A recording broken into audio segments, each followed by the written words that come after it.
Hello, writers! I'm Kristen Kiefer, author of fantasy fiction and creative writing resources, and you are listening to the Well Storied podcast, where I share insights, encouragement, and actionable advice designed to help you craft sensational novels and build your best writing life, always in 30 minutes or less, so you can get back to writing, of course. Ready for the show? Let's get talking.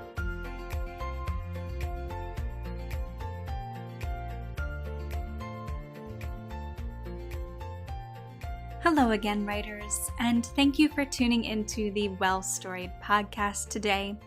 As always, I am your host, Kristen Kiefer, and today is Thursday, November 11th, 2021.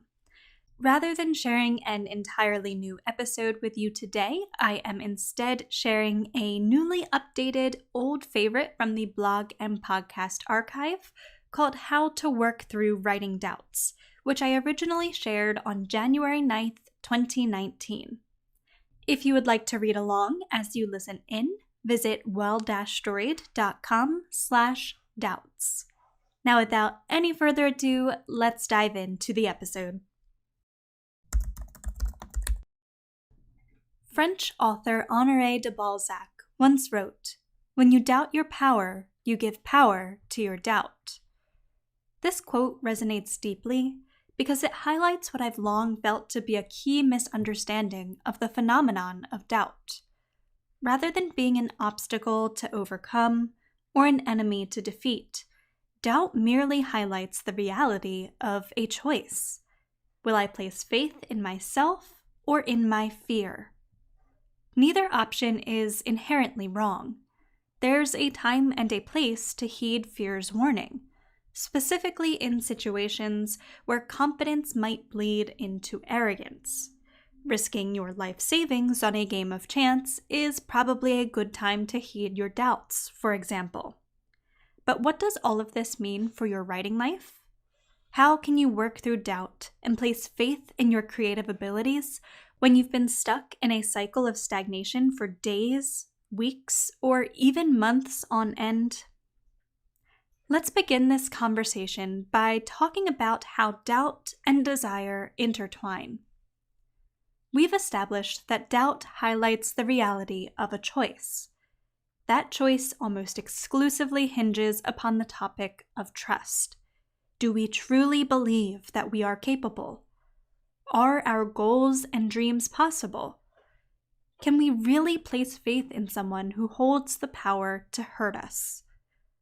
The matter of trust couldn't exist without desire. If we want for nothing, then there's nothing to trust, nothing that needs our hope and our faith. Everything we want is either already in our possession, or we've given up all hope of ever having it. This interplay between doubt and desire is important to highlight because it gives evidence to the fact that doubt is normal and impersonal. We don't experience doubt in our writing lives because we're not meant to be writers or because we'll never be good enough. We experience doubt because our fragile egos want to protect us from the possibility of disappointment. This is an entirely normal response to desire, and you have nothing to be ashamed of should doubts arise in your writing life. Doubt merely highlights a longing for something greater, for something better, and that's an exciting hope to have. Nevertheless, managing doubt by repeatedly placing faith in your desires and your ability to achieve them can be exhausting. That's why the foundational first step to working through writing doubts is to make sure that your doubts hold weight, that you aren't worrying over something that you don't actually want in the first place. The next time you encounter doubt, consider asking yourself some of the following questions. Why do I want to achieve this goal? What value will it bring into my life? Does this goal align with my personal values and beliefs? Does this goal align with the vision I have for the life I want to build? Am I willing to make sacrifices to achieve this goal? Do I only want to achieve this goal to please others or fulfill a sense of duty? Would this goal prove detrimental to my physical or emotional well-being? Would pursuing this goal out of a sense of duty or obligation still align with my values and beliefs? You may find it helpful to journal through these questions for added clarity. If, after answering each of these questions, you feel confident that your goal or desire is worth pursuing, then it's time to take a deeper look at the doubts that are weighing you down. Self-doubt as a security check. The language we use to describe doubt is frequently combative. We're often told to overcome our insecurities, banish writer's block, and defeat doubt. All phrases I've used in my own writing. But the more I consider the nature of doubt, the more I recognize the many ways in which this language can prove harmful. Instead of treating self-doubt as an enemy, I like to think of it as a security check. The very same doubt that kept our ancestors from leaping impossible gaps between cliff faces or attempting to cross swift rivers is the same doubt that asks us to take a step back in our modern world and reevaluate whether we truly want to overhaul our 80,000-word novel to improve its emotional impact. In this light, doubt is an ally. It asks us to acknowledge the risk involved in pursuing a particular goal and to consider whether the reward is worth our while. As crazy as it might sound, more often than not, doubt has your best interests in mind. Excuse me, you say. Doubt has kept me from finishing my manuscript for years. How in the world can it have my best interests in mind? I hear you, writer, and this is where our analysis of doubt might become a difficult pill to swallow. The truth is that doubt isn't holding you back. You are. Every day we make thousands of choices. What we eat for breakfast, how we speak to our loved ones, which hobbies or responsibilities we are willing to temporarily displace to make time for our writing. Among these decisions are the choices we make in response to doubt. Remember, doubt is merely a question of uncertainty, a question of trust. Are you willing to assume the risk involved in pursuing this path for the possibility of reaping its reward? That's it. That's doubt. Are you willing to take a risk? Or does this path pose dangers too grave to entertain? This is the decision you make every time doubt arises. As difficult as it might be to hear, the reason you've become creatively stagnant isn't because doubt exists in your writing life. It's because you weighed your fear of the risks involved in a particular writing goal and found that they outweighed your desire to achieve it. On a side note here, for some writers, mental illness or neurodivergent operating can play a key role in creative stagnation. If you're one such writer, then please take only what serves you from this episode. In some cases, deferring to risk over potential reward can be a good thing. For example, you might choose to forego a new commercially viable project because the risk to your creative fulfillment is too great. Instead, you might choose to work on a more aligned project.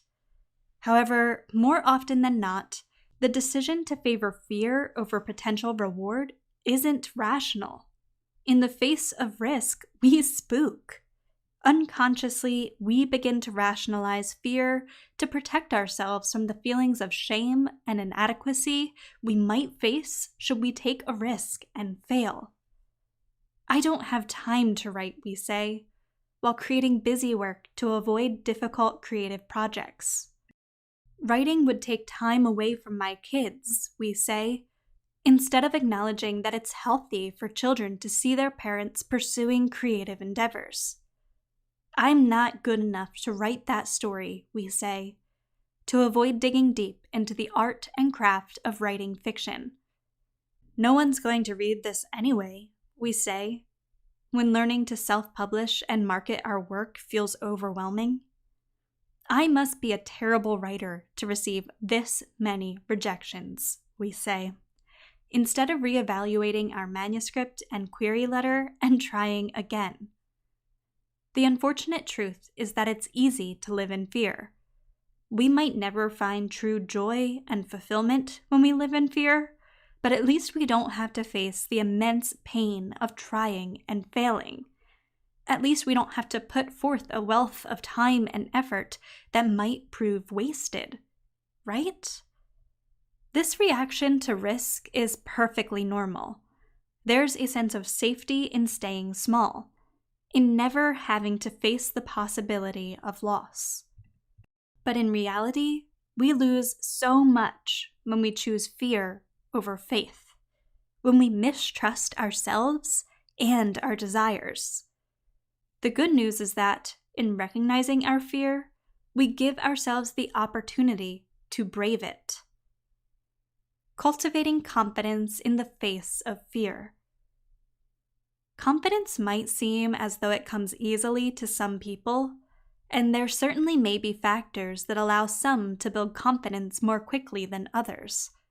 Nevertheless, confidence is a trait that must be built, brick by brick and choice by choice. In essence, confidence is an attitude of intentional bravery. It's faith in one's ability to both achieve a particular reward and survive risk should all go wrong. Confidence is often framed as positive thinking. Fake it till you make it. And there is some power in this approach. But more powerful than simply saying, I can do this, is the choice to reframe risk as an opportunity in and of itself. Confidence says, I am willing to risk disappointing feedback because I know that constructive criticism is key to improving my work. Confidence says, I am willing to risk losing money on my self-published book because I value producing a professional finished work. Confidence says, I am willing to risk lackluster words because I understand that, like learning an instrument or running a marathon, quality writing skills are developed with practice and persistence. This is how you cultivate confidence in the face of fear, how you choose to pursue your creative goals and dreams no matter how frightening or far off they might seem. Not by striving to never doubt again, but by choosing to brave your fears regardless of risk. Remember, bravery is the decision to act in the face of danger. It's a choice made in full recognition of the value of reward and in the knowledge that, even should you fail to achieve your goal, the effort will have been worth your while. As you strive to cultivate confidence by writing bravely, here are a few key tips to bear in mind. Tip number 1, view failure as an opportunity for growth. Sometimes you will fail to reap the reward you seek, and it's easy to view this failure as a personal shortcoming. It's not. Failure is an everyday reality for those who choose to move through life with an attitude of bravery. You simply cannot win every battle, no matter how hard you try. Rather than taking failure personally, see it for what it is, a chance to learn, reevaluate, and grow. A chance to try again with more experience under your belt, or to harness what you've learned in pursuit of a new goal. Tip number 2, measure your successes and lessons learned. It's often easier to feel disappointed in where we are than to celebrate how far we've come. Unfortunately, disappointment can pave the way for a nasty bout with fear, a bout that could be avoided altogether. By tracking your progress and celebrating small successes in your writing life, you can cultivate an attitude of pride and accomplishment that will help you circumvent fear in favor of powerful self-assurance. Tip number 3, choose your attitude. Emotions come and go. They can be channeled, pent up, pushed down, or released. but their presence isn't much of a choice. What we can choose is how we respond to their presence. This is attitude. Attitude is the way we choose to walk through the world and engage in our lives regardless of circumstance or feeling. We can choose to be grateful in the face of difficulty, to bravely face our fears, and to resiliently weather the disappointments we'll inevitably experience in our writing lives. Make the choice, writer. Choose your attitude. And finally, tip number 4, seek strength in numbers. You've chosen to cultivate an attitude of bravery, which is a phenomenal step to take in your writing life. But this work isn't easy. While you can successfully face your fears alone, there's strength to be found in numbers. For this reason, among many others, I encourage you to get involved in the writing community. You can absolutely find support from friends and family members who aren't writers themselves, but there's nothing like the in-the-know encouragement and commiseration with fellow writers. Consider getting involved in online writing communities on social media, joining an in-person writing group, or investing in a premium community such as the Tenacious Writers Society run by Emily Golden and Rachel May of Golden May Editing. If there's anything you take away from today's episode, then I hope it's the understanding that the doubts you experience in your writing life shouldn't be a source of shame. No one creates without questioning their art, as well as their ability to bring it to life. The writers who find the greatest success in their craft are those who choose to bravely commit to their art despite fear and uncertainty. This is a choice that anyone can make, yourself included. So what do you say, writer? Are you willing to brave the risks involved in writing in pursuit of the incredible joy and fulfillment to be found in creating work you love? Thank you for listening to today's episode of The Podcast Writer. I hope you found it helpful to your writing journey. If so, make sure to subscribe to the podcast so you never miss a new episode, and to give the podcast a quick rating or review. Doing so goes a long way toward helping the podcast reach new writers and lets me know that you're enjoying what I'm creating. You can also give me a shout out directly on Instagram at Kristen_Kiefer. For additional guidance as you work to craft sensational novels and build your best writing life, be sure to head on over to www.well-storied.com, where I share blog posts, workbooks, e-courses, and other helpful resources for writers. Again, that's well-storied.com. Thank you again for tuning into today's episode, my friend. Until next time, happy writing!